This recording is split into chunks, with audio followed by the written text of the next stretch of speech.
Okay, so tell us about runQL. runQL. So runQL is who's your audience? Is your audience a lot of tech people? I don't know. You don't know? Alex? No. Sorry. I know what you said. I don't know. Sorry. I say a lot for the jokes. Hello and welcome to another episode of Tech About Town, brought to you by Communitech. I'm one of your hosts, Alex Kinsella. And I'm the other one of your hosts, Sasha Bell. On today's podcast, it's a follow-up episode, our first follow-up episode. Yep. On the theme of fundraising. I'm calling fundraising 201, although during the episode we actually came up with some good titles for this that we'll use. It can be like a subheading. It'll be great. So when we aired the episode with Mike and Vartika, Rob reached out and said it was a good episode. I was like, thanks, Rob. I appreciate it. And he's like, hey, I'm about to announce our pre-seed round for his startup, runQL. And I'd love to come on the show and talk about my journey fundraising. I'm like, that would be super dope, because Rob is a serial entrepreneur who built Briefed In, which Communitech acquired. He's had a couple other exits. He's worked here. He's done a bunch of things. So he's a friend of Communitech, and he's a good dude. I was like, you're going to raise money. This is great. Come on the podcast. And he brought on Michael Ho, who is basically a VC whisperer. Yes. Right? He helps founders get ready to talk to VCs and get their pitch decks ready and understand what VCs to talk to. So we're in this episode. I really liked it because it's taking it from a different tact, from a person who's been on kind of both sides of the table, someone who's done bootstrap before. So we talk a little bit about the difference between bootstrapping and raising regular capital, I guess, VC capital, not regular capital. Your money versus other people's money. Oh, the other people's money thing. How do you get all those other people's monies? We're going to find out. So good episode. We're going to jump right into it. So welcome, Michael and Rob. Rob, I'm going to ask you this knowing the answer, but just so people can hear it. Like, what's your relationship with Communitech? Michael's coming in from Toronto. He's a big deal over here. What's going on? Right. Alex knows everyone. I'm just along for the ride. Yes. So I'm a multi-time founder, have had multiple exits before, but I was also the CTO of Communitech. I have a very unique relationship with Communitech because originally Ian Klugman pulled me in when I was the director of enterprise architecture for Manulife Canada. And he pulled me in to meet with startups. And at that time, they were just starting Collision Days, if you remember those, right? And so I was probably one of the first companies to get pulled into Communitech to do a collision with startups. And at that time, I met a company called Redwood Media. Do you know who they are? I know who that is. Do you know who they are? Nope. Before my time here Vidyard. in KW. Oh. And at that time, they didn't know exactly what their product was going to be. They had a product, but they didn't know which part of the market to go after with that product. And it was companies like that and Perspexis and some other companies at the time. So I got exposure from the enterprise perspective, and then I actually became a startup, and Communitech was providing support. Were you in Rev? No, Hyperdrive. Hyperdrive. Damn. Yeah. Old school. Yes. Right. Yeah. So then I got to be a customer of Communitech, and then eventually I was a growth coach and a CTO for Communitech. And Communitech bought one of my products. Yeah. Briefed In. And Communitech was a customer of my other product. But seriously, it's all thanks to Ian, because I met Ian at an event. Dan Pink, I think, was the event. If you guys remember Dan Pink, the author, Mastery, Autonomy, Purpose. Oh, he's good. Okay.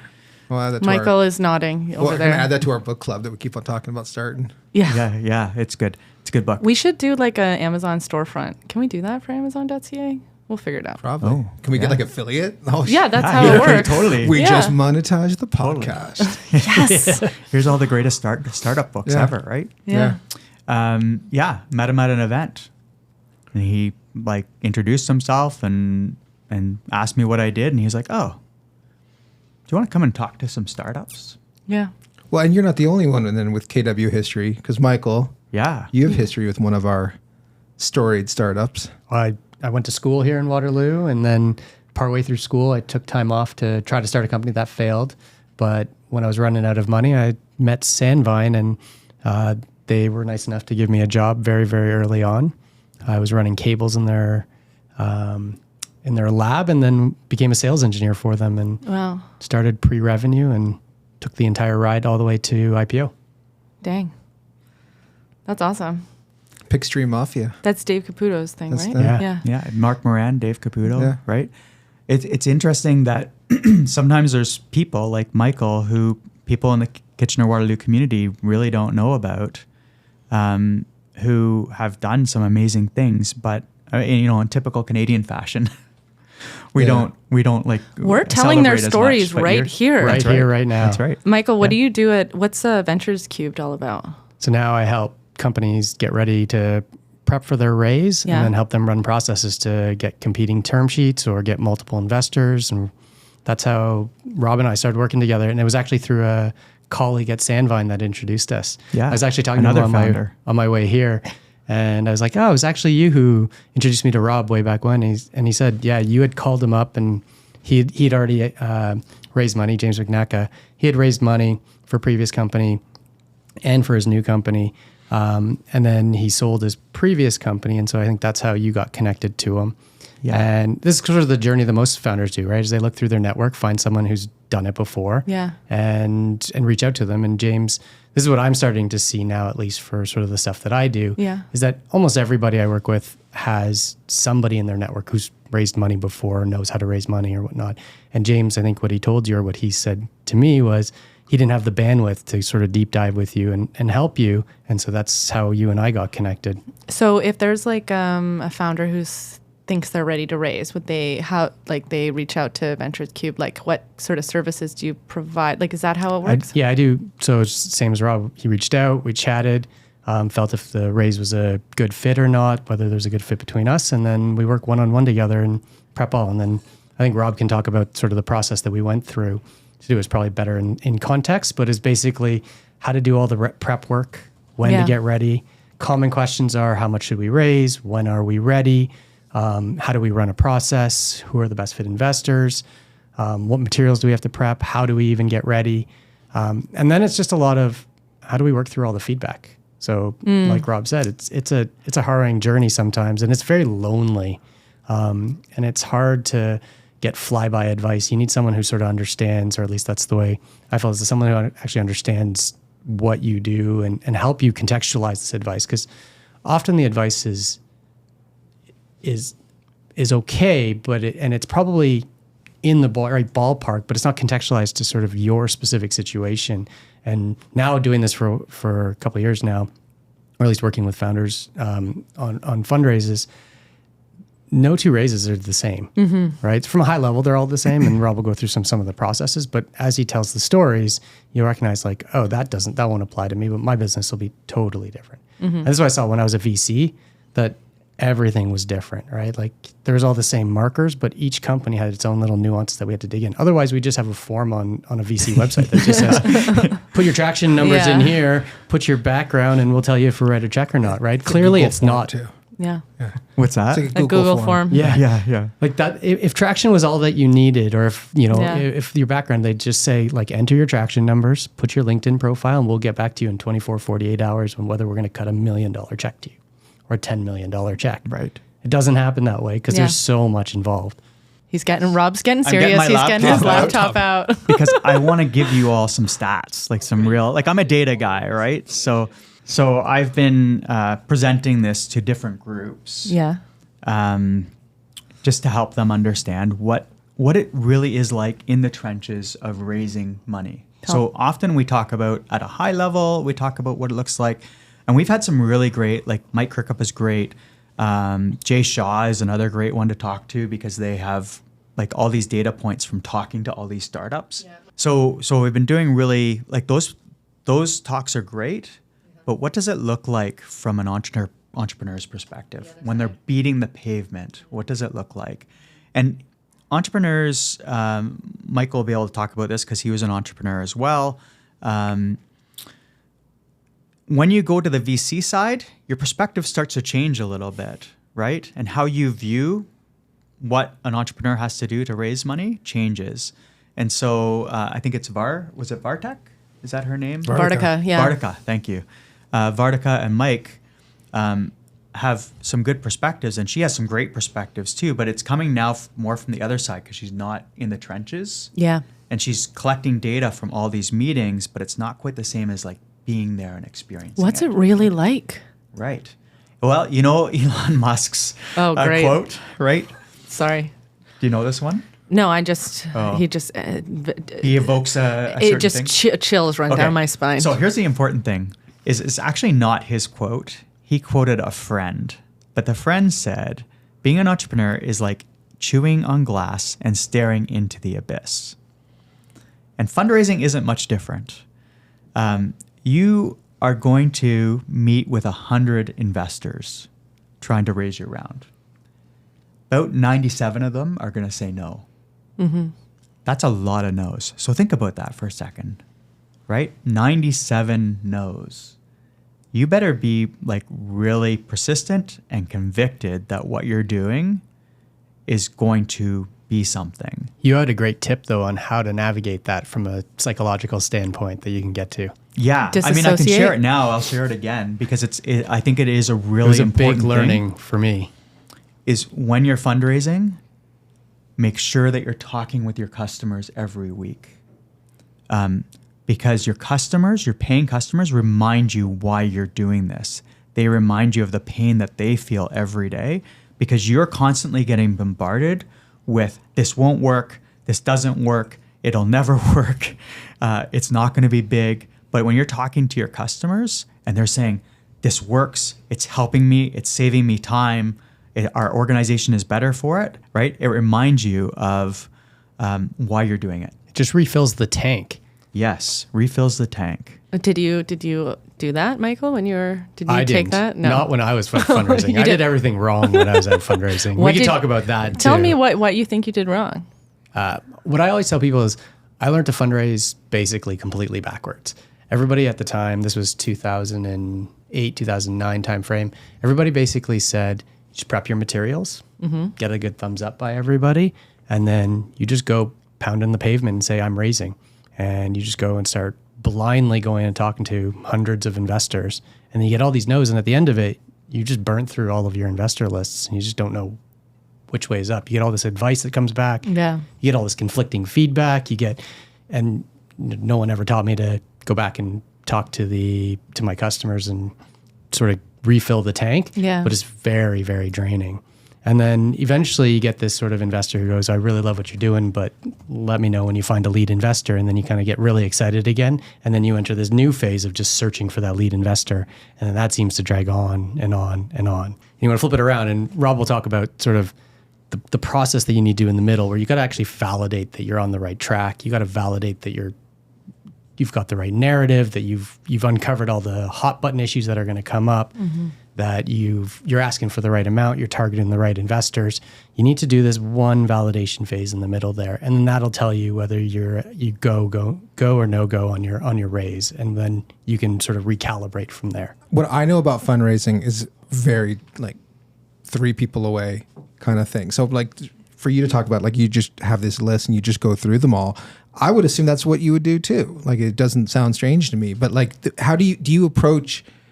Do you qualify, like pre-qualify investors like you would pre-qualify leads? 100%. So I'm going to answer that question, but I want to like take you on the journey or take the listener on the journey of that. We're here for it. Perfect. Okay. So and let's start at the beginning. The most important part is actually the customer problem discovery before you even get to the investors. Mike Kirkup mentioned this too. He said, you have to have that, or else you're not ready to raise. Yeah, you can't use you can't go get funding because you want to do product market fit.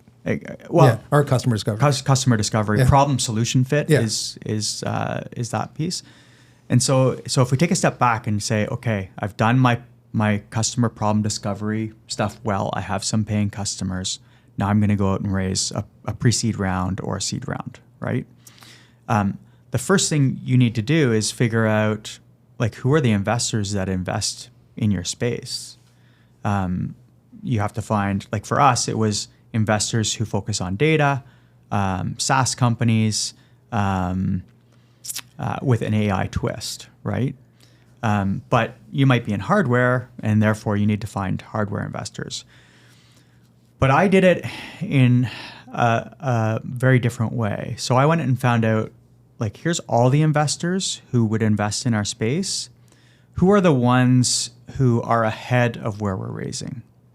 So who are we were raising a pre-seed. So who are the seed investors? Who are the Series A investors that invest in this space? And I went and talked with them first and found out what they need at the Series A stage and at the seed stage. And I also was learning at that time how to speak their language, because an important thing for entrepreneurs to understand is entrepreneurs talk a certain language. Have you ever been at the hospital and you hear the doctor and nurse talk? And you're like, oh my gosh, like, yes, that's English, but I have no idea what they're saying. Well, guess what? Investors use a different language than entrepreneurs. And so if an investor asks a question and you answer it in the entrepreneurial way, or the way you would answer it in talking to a customer, that does not align with what they're looking for. It's not the same language. And so part of my thing was, I'm going to go meet with these investors that aren't the ones that I'm actually looking to land, because I need to learn. I need to learn what the language is. I need to practice my pitch. I need to get feedback on it. I need to iterate on it. And that ask to them was very simple. Like, hey, I'm raising a round soon, not right now, soon. I'm prepping for it. I need some feedback on my deck. And I'll get you even more granular than that. My previous startups, I had bootstrapped for the most part. Had some angel investment, some accelerator investment, but never actually did a VC round, a venture round. And so I used that when I was talking to them because I was learning. And so I said, hey, I'm looking to learn. My last startups were bootstrapped. I'm looking to raise venture. I need to learn my pitch. Would you be willing to give some time? And how were those conversations? How'd they go in comparison to I want some money? Yeah, I mean, much better, right? Everybody wants to help somebody learn. Mm-hmm. Well, see, people were open. They were open to that. Yeah. Yeah. Well, it just seems like, if you're an expert in your field, and most VCs are experts in what they're doing because they're in charge of funds, that you want to be asked for your expertise, right? And there's like no strings attached in this. This isn't, like you said, you're not asking for money. You're saying, I want your knowledge. Yeah, and there's a human element of that too, right? Like and I think that's probably one of the high level lessons that I tell entrepreneurs all the time is this isn't transactional. This is about building relationships. And so they get tired of viewing deals and being sold to all the time. Like every one of their conversations all day is people trying to sell them on why they should invest, right?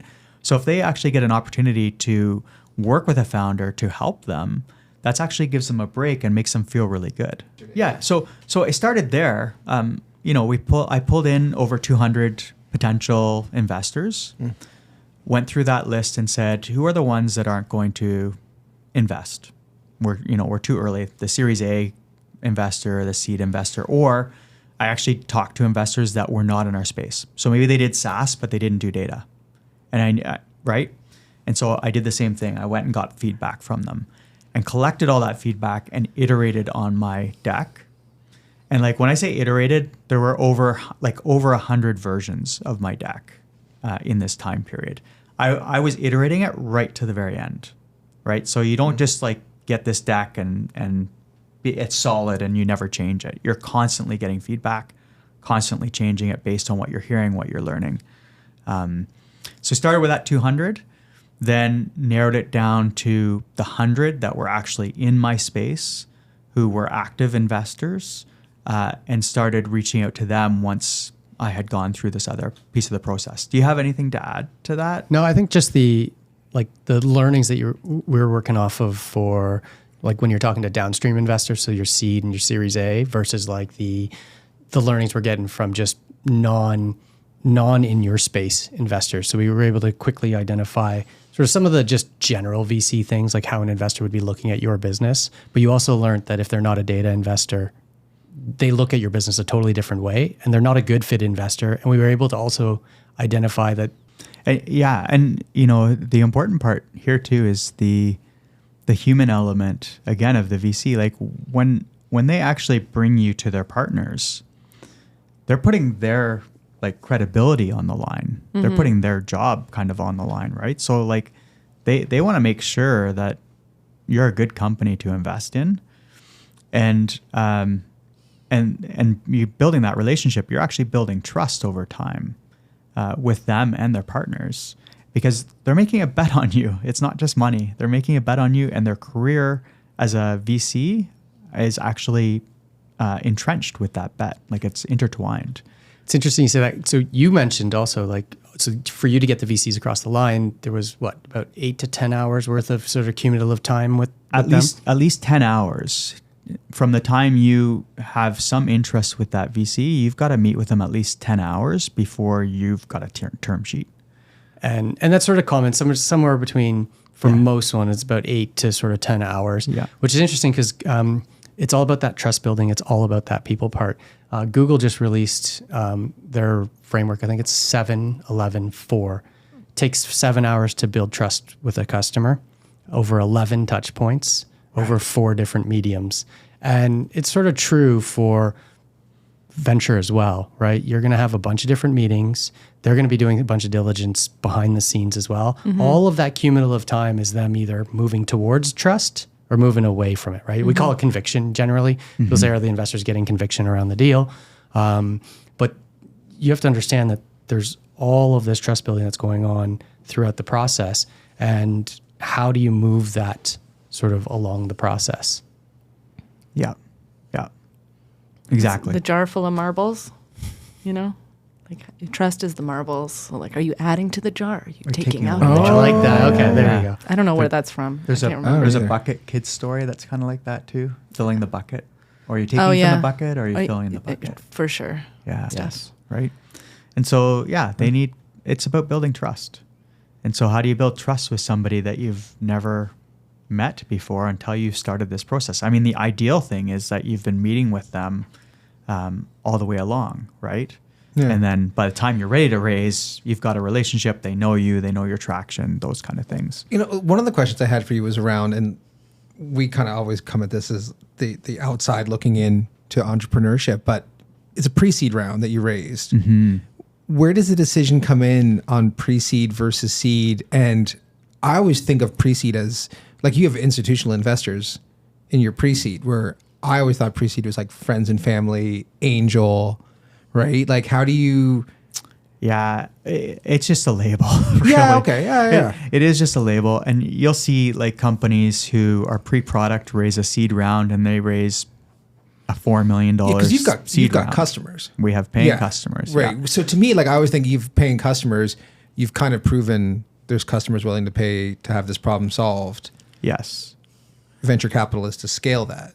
Right. So the way I view it is we have product solution fit, right? We know we got paying customers, we're solving their needs, we're getting new paying customers. But is this the right problem that is big enough to go after? And so that's why I believed at the time that we're pre-seed, right? Right? Because you might go after a problem, it might be a good problem solution fit, but maybe it's a small market in the end that actually only needs that. And so we're looking at proving that there's a bigger market opportunity there. We believe there is, but we didn't really have the metrics to show that yet. And so I believe seed is that next stage for that. So you self-select into... I did. So the common advice, though, is to not label your round. That's what I was just going to say. That's what I always recommend to just founders. Just a round. We raised. We're looking to raise, $1 million. Here's where we are. Yeah. Let them label it. And in fact, I had VCs tell me, you're not raising a pre-seed, you're raising a seed. I had some tell me I'm raising a Series A. Yeah. Right? Like, so that's interesting. Yeah. Like, but I believed where we were was a pre-seed, and I'm not willing to jump ahead because I know, even though it's just a label, it does come with, it comes attached with some expectation. So maybe let's talk about the prep work then. So you talked about it in terms of learning to speak VC versus founder. Maybe give some color on that, and sort of maybe on the like some of the learnings that we had while we were doing the prep stuff, even before getting your deck, even before going to talk to investors, validating all that kind of stuff?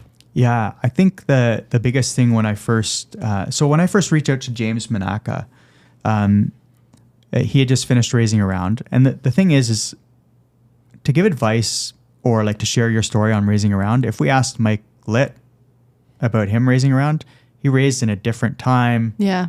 Right? The market was completely different. The time, the economy, so everything changes, different. Yeah. Right? And it's about to change again. So you want to find somebody when you're asking these questions who's like more recent. Yeah.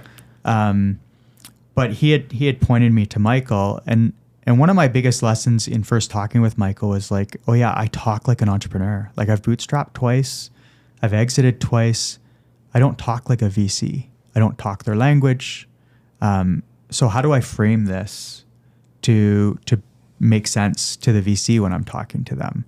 And so that was my biggest thing when we first started going through things and we started laying stuff out. Michael would ask me a question and I would answer it. My answer was right. Like it was about the business, it was right, but it wasn't framed in a way that was understandable to the VC. So in graphic design terms, I might say, well, I developed this image, and you might say, well, how many layers does that image have? And I'd be like, layers? What are layers, right? Yeah. Like I developed an image, right? Like, isn't that enough? But you would be like, well, how many layers did you use? Because that's like an indicator of, I don't know. Sure. Graphic Complexity. design, complexity. It's right? good. You're doing great. So, for me to just learn that language first, or be to reminded of that language, because I have VC friends too. They talk that language, but it's different when you're in it and you've got to talk it and you've got to give the answer. A good example of that would probably be around the one that burns most founders, I find, is this concept of TAM, SAM, and SOM. Like how big is your market? What's your TAM, SAM, and SOM? And the way I approached it, the way I learned was you have a big number, then you make it a bit smaller, that's your SAM. Then you make it a bit smaller, that's your SOM. As long as your SOM's above $1 billion, no one will ask it. And it's just a percentage basis. But typically what happens we talked about that VCs will spend maybe about 10 hours with you, sort of getting to know you, trust and all that. Usually it's about you told them your market's massive and they're trying to attack that market size to try to figure out what are all the use cases that don't apply? What are all the segments that don't apply? And they're just trying to attack that market from all different angles, and learning how to pre-think about those things, learning how to answer those questions, learning how to back that data up, learning how to describe your assumptions or why you believe what you believe. And there's a lot that goes into it. And most people spend all of 10 seconds on this slide. It's a massive market. Trust me, you should give me lots of money. Yeah. I think I make a good VC.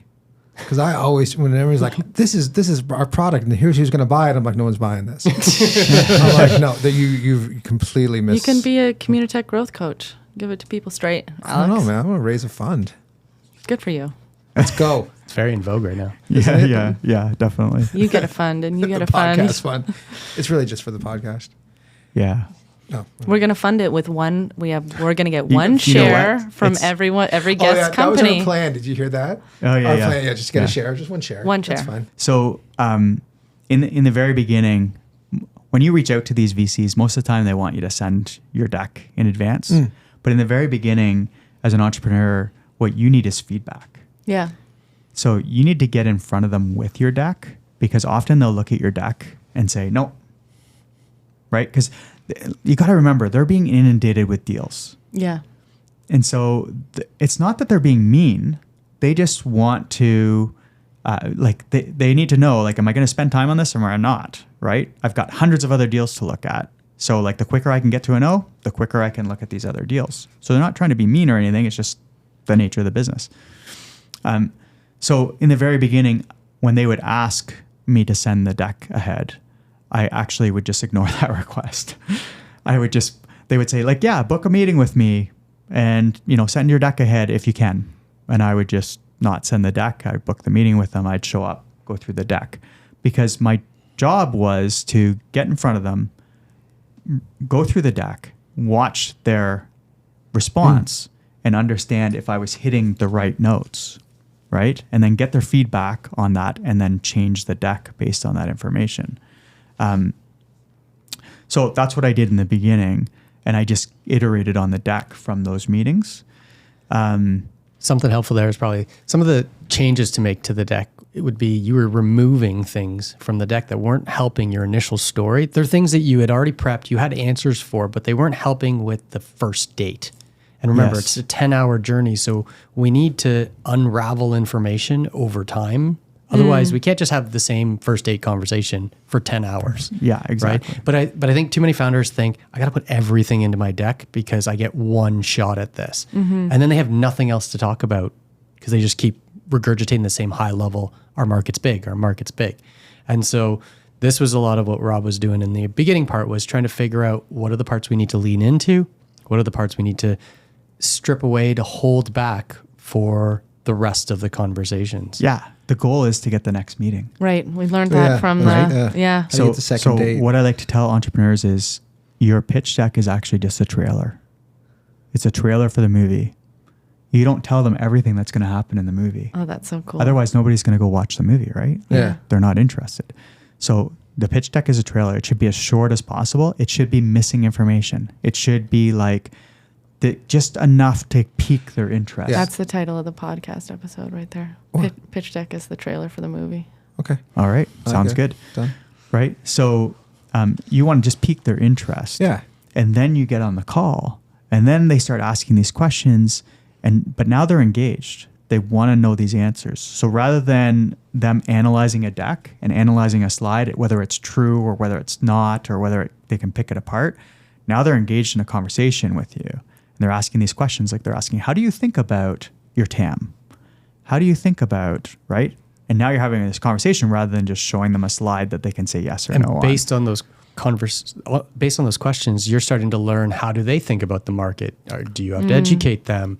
What do they think about your business? Are they trying to build conviction, or are they starting to think about what could be possible in your business? And that's what you're really looking for. You want a VC or an investor who starts thinking, what if? What could be done? Because then we're starting to get buy-in. So you remember how we talked about social hacking, right? Social hacking for venture capital. So essentially, when they're talking to you and they start including themselves, like they start saying, like, if we were to do this, what would this look like? They use the word we, right? You're like, oh, they're in. Yeah. Right? Like they're thinking like they're on board.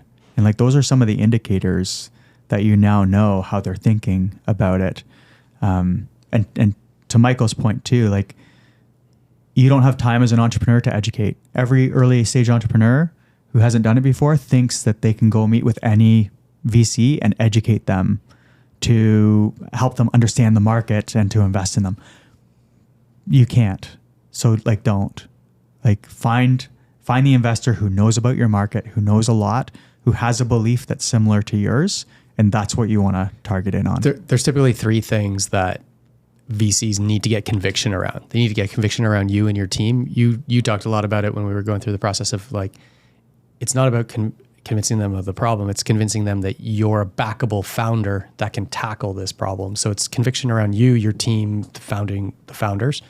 The second thing is conviction around the market. So is there a big market demand for this? Will it be a big market? Is it a winner takes all market? Can you make 100 million in ARR out of this market? Like, is there a big meaty market behind this? And then the third one that I think is often missed also is, do they have conviction around your ability to find a repeatable and scalable go-to-market motion to go and get that, whether that's product-led growth or sales-led or community-led or whatever type of go-to-market motion? Do they have conviction that you'll get there? You don't have to have all three solved, and what you have to have solved at each stage, pre-seed, seed, Series A, Series B, et cetera, will be different, but they have to have conviction that they can be solved, right? And the more you have to educate them that these things can be solved by this team, the harder your hill will be to climb to get them to give you capital. So if they already know you, if they already understand your market, if they understand your go-to-market motion that you're going to do, that's a much easier sell than, tell me how your market works. Why do people even need SQL? What does SQL stand for? Yeah. All of these are going to be very painful discussions. And that's what Rob found in the early discussions. We were able to find that when he's talking to non-database ones, the pitch took a whole different turn. And when he talked about data ones, all these things that were in the deck, and in your narrative just landed. And this is where you have to be careful in where you take advice from and where you take feedback from. Because if we listen to all the people who didn't understand data, all their advice on how to change the deck would have just derailed the entire narrative that he was doing.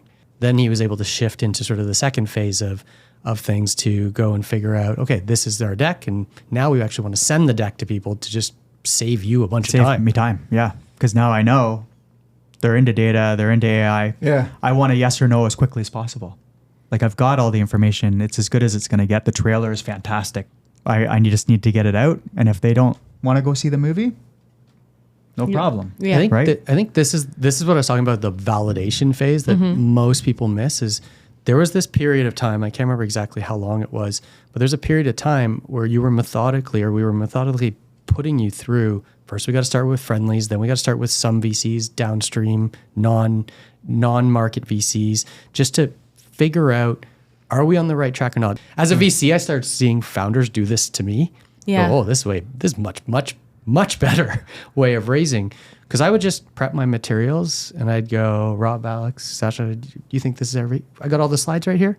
And then you guys would all give me the thumbs up and I go, cool, let's go. Because I need to raise money, because my other mistake was I was raising money when I was running out of capital. Right. Yeah, market timing. Market timing Don't for your shop raise. while you're hungry, right? Yeah, totally. Okay, so tell us about runQL. Got it. So we're an SQL IDE that has versioning and AI built into it, purpose-built for the data analyst workflows. Can you say that acronym again? SQL IDE. What do those stand Server for? query language. No, structured query language. Structured query Damn language. it. See, I should know this. So I don't. It's the language that you use to get data out of databases. Okay. And then IDE? IDE is, you're creative, so what tool do you use to develop graphics in? Adobe? Adobe. So an IDE is the data analyst's Adobe. Gotcha.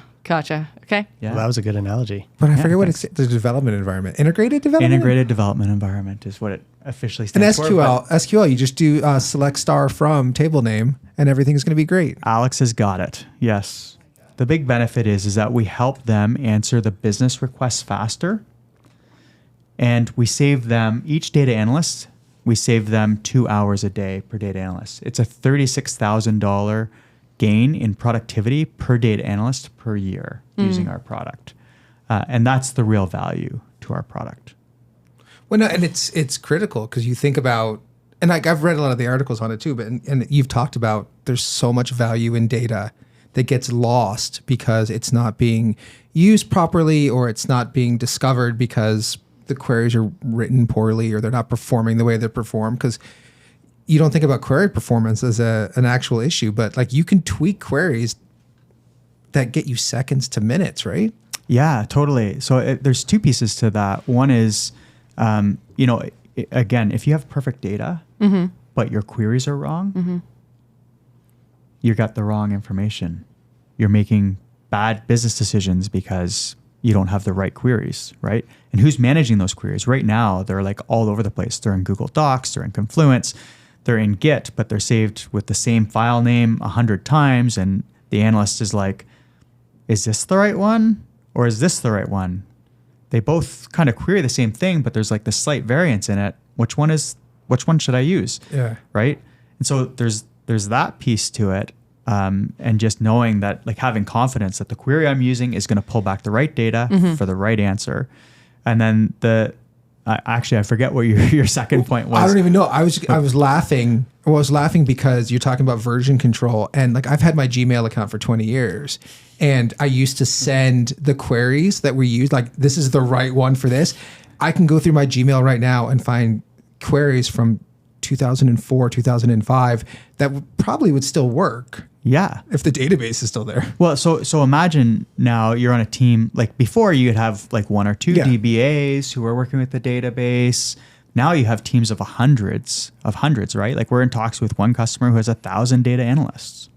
That they're not the only ones, and the data analysts are not the only ones querying that data. They have 1,000 of them. So take your example, Alex, and imagine 1,000 people having Gmail emails with the right queries in them. Like, how do you know? That's probably what it is. And Git is a developer version and control system, not a data analyst version control system. And the workflows are completely different. And so we're focused on what the data analyst has to do. Michael, is there anything that you want to promote, shine a light on? Your bio is like 75 things. Well, I don't know. Where do you want to start on that? Okay, so investment director at MaRS Investment Accelerator Fund. I can give you my quick bio. Are you doing that now? No. Oh, that's in No. the past. My quick bio is before coming to Waterloo, I was a developer at Nortel Networks pre.com era. Okay. For 3 years. This was in high school. So you're not 25. So I'm not 25. Okay. I look 25, but I'm not 25. So same. Then came to Waterloo, did a electrical engineering degree, left partway through to start my own company. That didn't really go anywhere. Joined Sandvine, stayed there for 7 years, finished my degree in the middle there. Right after Sandvine went IPO, that's when I left, started my company. So this was a great recession time frame. Perfect time to raise money, raised a bunch of venture capital. Fortunately, it was the first institutional fund was MaRS IAF, which I ended up going to work with afterwards. The second institutional fund was super lucky, was Tech Capital out of Waterloo here. And because of the Sandvine connection, that one was a little bit easier. That's Jackie Murphy? Jackie Murphy, It was Tim Jackson. Yeah, Tim Jackson. So Tim Jackson Yeah. was the one on our board, super helpful all the way through. Even after he left Tech Capital, he was really helpful for us on our closing. Eternally grateful for all of the stuff that Tim did. Then we grew that company. And then in 2014, sold that company, or merged it with a partner of ours. I became the CTO of that company. And then 3 years later, we sold that to the fourth largest cable company in the US, Altice USA. Took some time off because I was super burnt out. Could talk all about burnout. Took a year off and then didn't really know what I was going to do. So started talking to some folks from my board before, and someone recommended going to chat with MaRS IF, and they were looking for an investment director at the time. So I went and became a VC for 5 years and found I did not enjoy being a VC.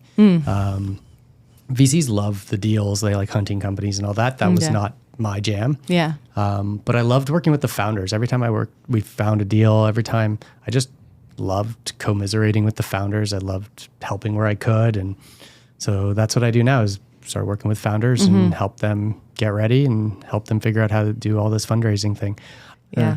Oh, this is a lot. This is like, we're obviously going to do episode part 3 on this. Yeah. Yeah, there's so much information we didn't even cover, like at the grassroots kind of entrepreneurial things, what to expect, what to go through in the process. But it's good. Yeah, no, this is awesome. Thanks for is coming great. into the studio and sharing with us.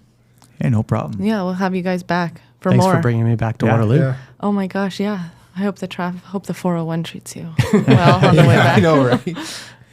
That was a good episode. Great. It was a good conversation. It went on to yeah. the point that I was like, this is going to be a 2-parter. Not went on like in a bad way. Like it No, went on we- where I'm just like, oh shit. Like we have a could lo- record for 2 hours. Yeah, we have a lot. And Rob was saying that he has more to say. There's So more to maybe say. we'll have to bring him we'll back. have him back. But it was a good episode.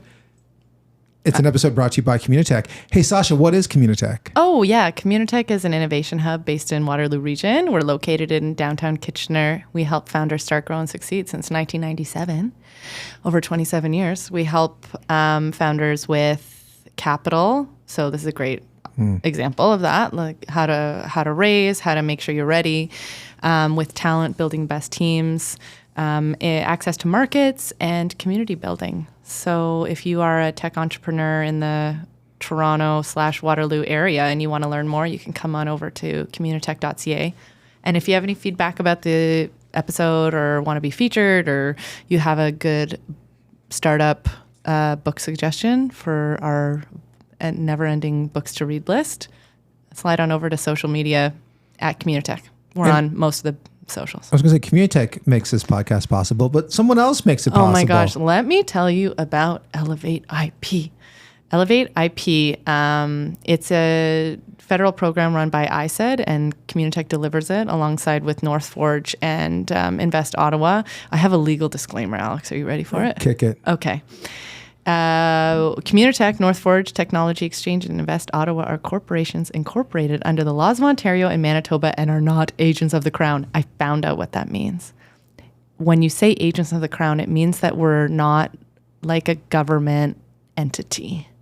We're not like Canada Crown Post. Corp. Yeah, exactly. Oh, why don't they say a Crown Corporation? I don't know. This is what the legal text says. We have to say this word for word. So I have to say agents of the Crown. Yeah. Okay, that's good to know. Oh, so it's just not a Crown Corp. Okay. Yeah. And Elevate IP is a program dedicated to helping Canadian entrepreneurs learn about and protect their intellectual property. And the program's actually open. And so if you want to apply, you can. And it's open until April 2025. You can apply now, or you can apply later. It doesn't matter. There's no, speed is not of the essence. It just closes. It's here for you when you need it. Exactly. It'd be super weird if your kids are young, but like when they're older and they like bring someone home. Like to say like they're coming home from uni and they're like, sure. Hey, like this is my significant other. My significant other, and you're like, oh, so what are you planning to do after graduation? And they're like, I'm going to be an agent of the Crown. You're like, no, you're not. Get out. So, no agents around here. No agents of the Crown. What else do I have to say? I don't know. I feel like ISET's not going to be super happy. Is this? Are they getting? I feel like not that they're not fun, but I'm sure there's like. I said the words exactly as I was supposed to say it. Nobody can get mad at me, Alex. I'm delivering. I mean, the program's great. The program is great. Crown is. We are very official having an actual sponsor, Alex. I know. And so everyone who listens to podcasts is used to podcast ads. It's how we got to pay the bills. We'll do it. We got to fund the fund. Well, thank you for listening to our podcast. Thanks for coming by. Thanks for listening, and we'll talk to you soon. Okay, bye.